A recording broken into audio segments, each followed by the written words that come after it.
Charlie, you've stated that you're not into criminalizing the mother for an abortion. Why is that? Like, how can we make a law that has no consequences?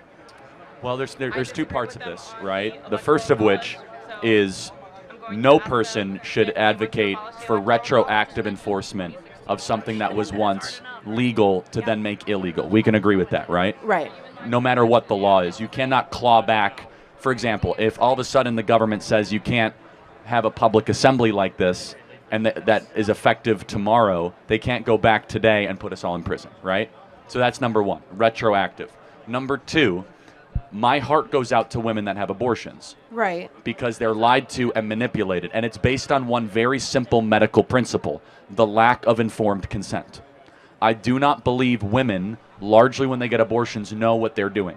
They're not given ultrasounds for their baby. They're not informed of the gruesome and graphic details surrounding their procedure. Instead, the justice system should be focused on the abortionists that are actually doing that procedure. Does that make sense? I mean, I guess, but the person also committing the crime, like killing her baby, is, I feel like, should also be held responsible. Like, how can we ban abortions and the mom just still be let go? Yeah, we're just not going to agree. I just don't. First of all, she's not doing the act. Many times she's being forced into that situation by someone paying for that abortion, such as someone that she might have had a relationship with, or even in terrible pimps also do it as well. But we're not going to agree because I think our posture on abortion should be compassion for the women that have abortions and get abortions, and justice for the industry that lies to them. Okay, thank you. Thank you. Do you feel proud of yourself for debating college kids who are unprepared to speak in front of an audience like yourself? Hold on. You're 30 years old. We can agree you're 30 years old, right? Do you think that's a little bit silly? Are you a voter? I am a voter. I'm a registered voter. I vote and you vote. So I'm talking to voters of this country that will determine the future of Western civilization. That's what I'm doing here today. Yeah? Wait, hold on. How is it any different than a professor talking to you? Than a professor talking to you? Who are you? Well, important enough for you to come up to a microphone. Actually, when I first saw this ad, I thought it was like an improv comedy thing. It looked so ridiculous that I didn't even think it was real. Well, no, you could see. Look how popular Trump is on your campus. How does that make you feel? That's not comedy. That is a 5-alarm fire for Kamala Harris because she's probably going to lose Pennsylvania. Look. But no, I just want to be clear. Is there something wrong with talking to voters? No, there's nothing wrong with talking to voters. Well, that's what we're doing here today. It's an open mic. I think that you push a dangerous agenda. Such as? Your stance on abortion rights, for example. Here we go. How are you doing? My name's Kunj. I'm a first-year voter as well this year. I'm an independent. I'm not left or right yet, but I'm just wondering where are your underlying values at as to why you became a Republican. Like, what are the morals behind it? Yeah, and I'm a conservative and vote Republican because I think the founders got it right. I think the founders understood human nature. I think that they understood the form of government, and they understood that people are best served when liberty is recognized as given by a divine source, not as a government source, that decentralized power is best, that 3 branches of checks and balances and consent of the governed is the correct way of governing a country. The conservative movement understands and appreciates our roots going back to 1776 and trying to ask the question, are we leaning into the founders' vision in this country? And so those are the values that I hinge upon. All right, thank you. We should give that guy wants to be heard. All right, he'll come up. All right, have a good day. Yeah, he wants to be heard. Just 1 second. We're gonna give him a chance, or else we may be here.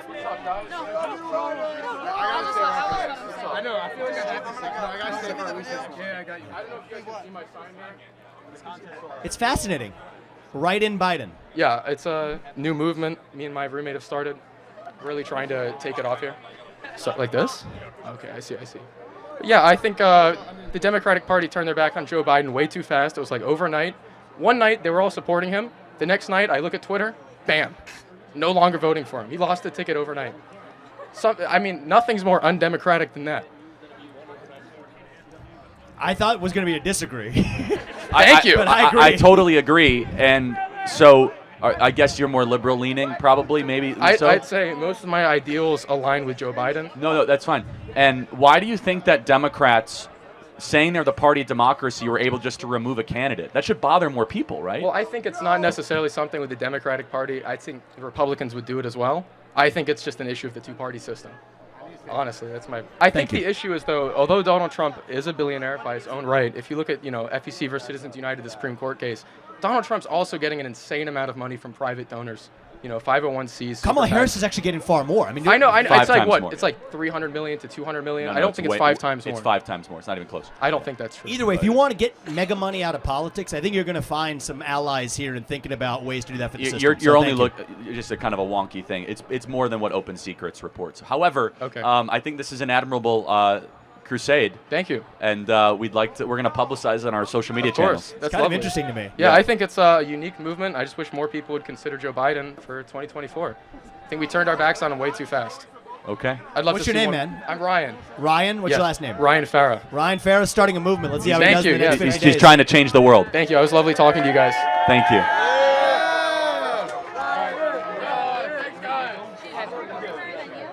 Yeah. I'm Julia. I'm also a first-time voter. I just have a simple yes or no question. If the only way to ban abortion forever would be to bring back slavery, would you do it? No. No? No. I wouldn't bring back slavery to try to limit murder. No. Okay. What kind of outrageous question is that, by the way? I'm just curious. Just yes or no. Can I ask you a question then? Sure. If the only way to limit human suffering is to ban abortion, would you ban abortion?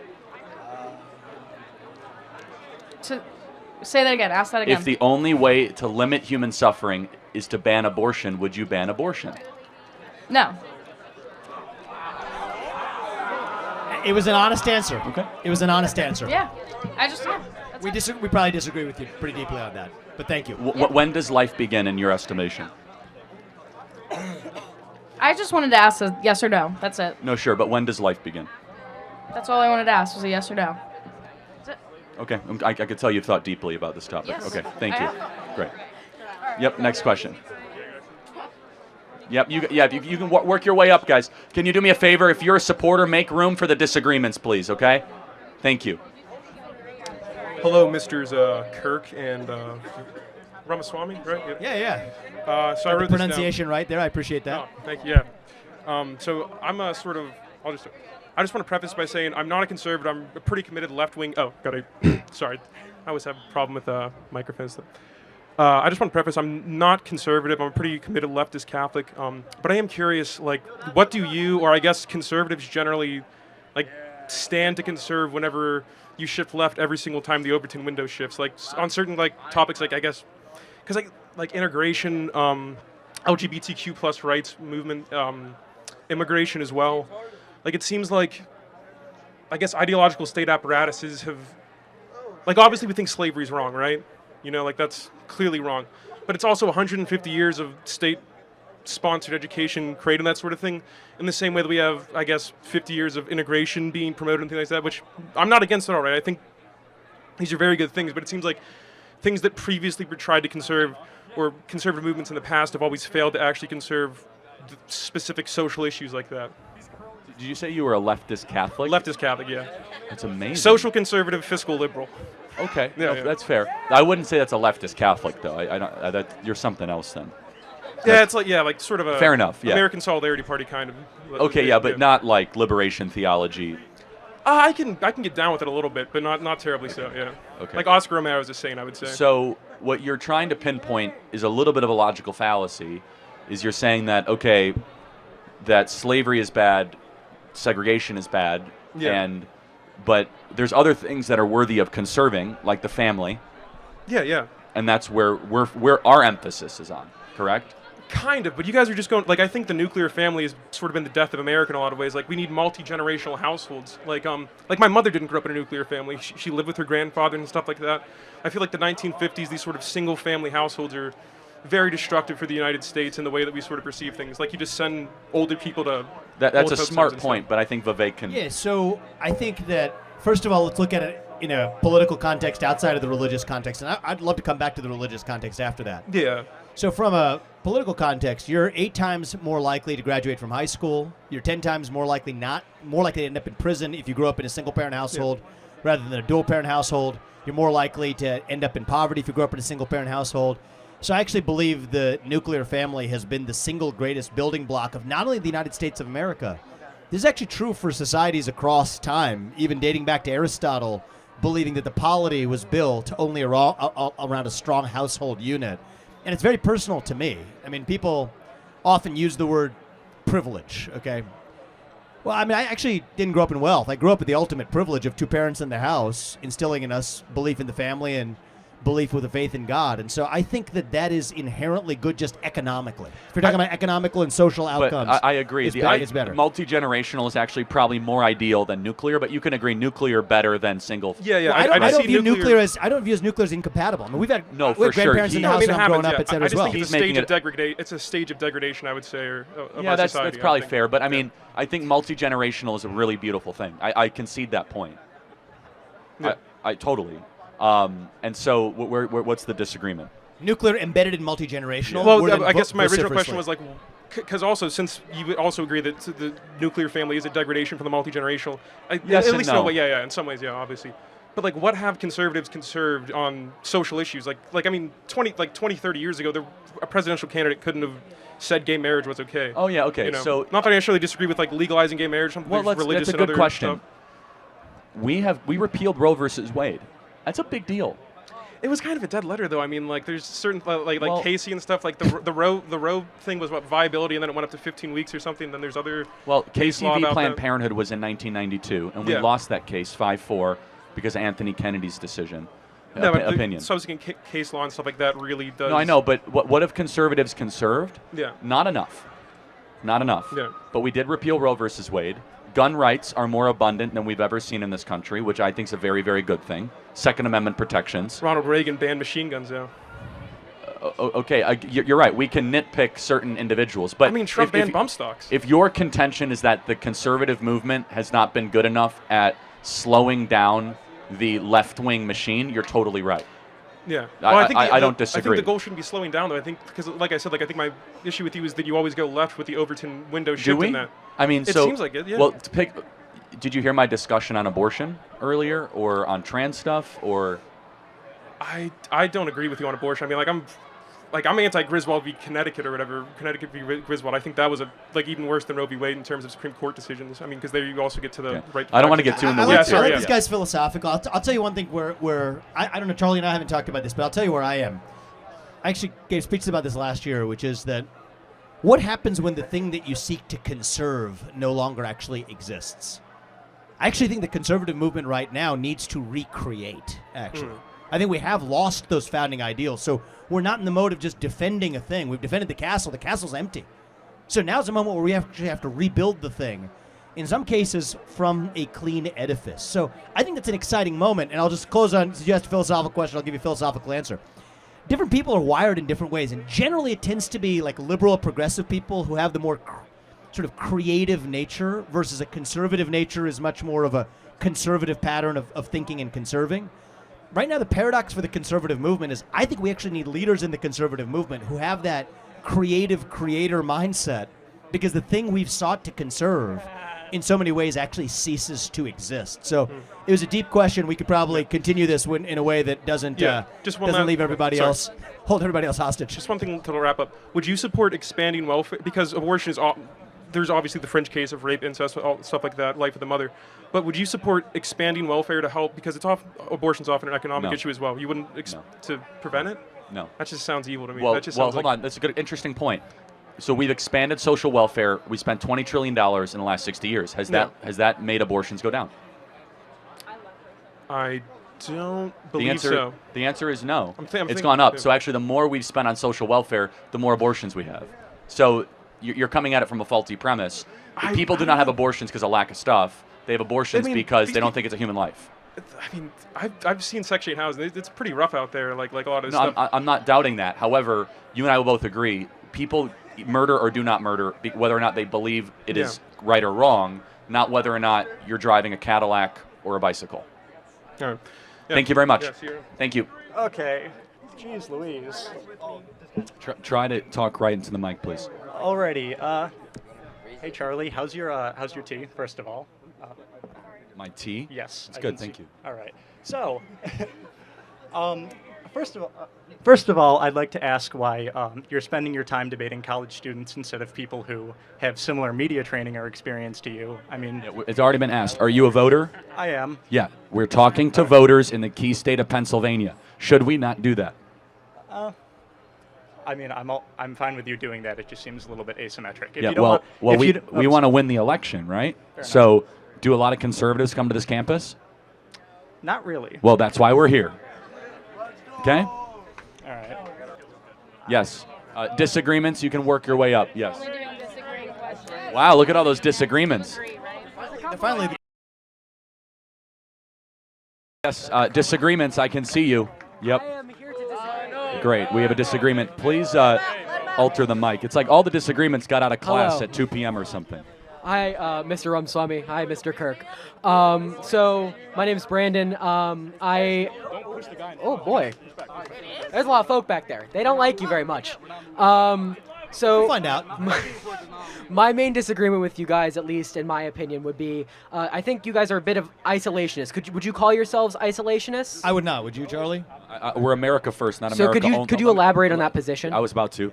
Okay, sorry. We're America first, but not America only. Okay. And here's what that means. I'm not an interventionist. Okay. I think our foreign policy should reflect whatever best advances America's interests. Now, I'll just summarize this in a punchline because we've got a lot of questions to get to. Yeah. Is it in America's interest to provide protection and security guarantees to allies? It often is. But I have one rule of thumb. You got to ask them to pay for it, at least their fair share. I'm against the nanny state domestically, but I got to be consistent. I'm against the nanny state internationally, too. And I'll give you NATO as one example of that, all right? Most of the countries in NATO do not pay for the minimum amount they've already agreed to pay in the Treaty of NATO, 2% of their GDP on military expense for their own national defense. They're not doing it today. Germany is arbitraging the United States of America, and I think that's wrong. And I think that Uncle Sam has become Uncle Sucker no more. And you know what? That's not just for the money. People think I say this for the money. The money matters. We have $34 trillion in national debt. It's going to fall on your generation's shoulder, heavier than that backpack you're wearing by the time you grow up. I appreciate that. So it's already heavy. You're feeling the burden of it. But it's not just for the money. Other nations are more likely to start wars when they don't bear the full cost of those wars. It's a concept that you call moral hazard in economics, where you don't bear the full burden of the risks that you take. So it's not just your taxpayer money. It's not even me and Charlie be long gone before most of you, okay? It's your future money and your future national debt. But it's not just that. It's more likely to drag you into a war because some other country doesn't have the incentive to bear the cost if the United States is subsidizing it. That's my answer. So I'm America first. I'm not an isolationist, but I do think that those who we support should pay their fair share, and that's not too much to ask. Okay, so I would say it's very interesting that you say that because I am personally an interventionist. I believe in the idea that we are the city on the hill, we're the beacon, we're also the world police, and in that role, we should maintain a world that has free and functioning democracy. Meaning, so for example, you were talking about the Iraq War earlier.